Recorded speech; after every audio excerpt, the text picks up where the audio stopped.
Narendra Modi America गए हुए हैं। वो इस देश के प्रधानमंत्री हैं और हमारे देश के प्रधानमंत्री को अपने बगल में खड़ा करके अमेरिकी राष्ट्रपति न सिर्फ रेसिप्रोकल टैरिफ लगाने के लिए धमका रहे थे, बल्कि हमारे देश के लिए फ्रॉड, अब्यूज और वेस्ट जैसे शब्दों का भी प्रयोग कर रहे थे। यही नहीं, भारत ब्रिक्स का हिस्सा है और उनका कहना था कि ब्रिक्स के देश थर थर कांप रहे हैं, अमेरिका इसके बाद क्या करेगा। नरेंद्र मोदी अमेरिका की धरती पर है और इस तरह का बर्ताव नाकाबिले बर्दाश्त है।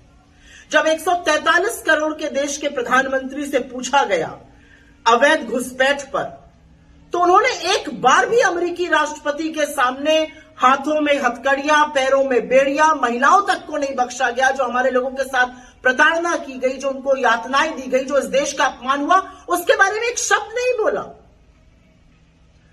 और जब अडानी पर सवाल पूछा गया तो मानो मोदी जी के चेहरे से रंग ही उड़ गया।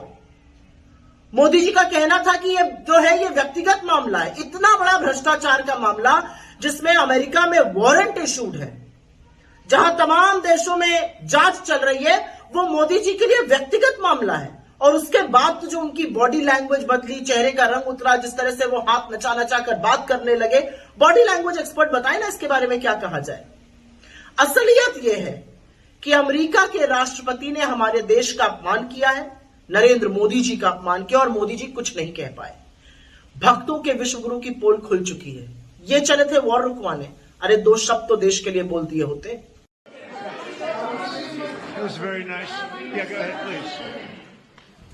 Thank you, Mr. President.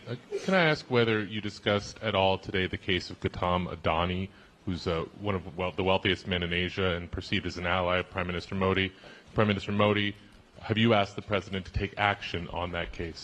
Thank you.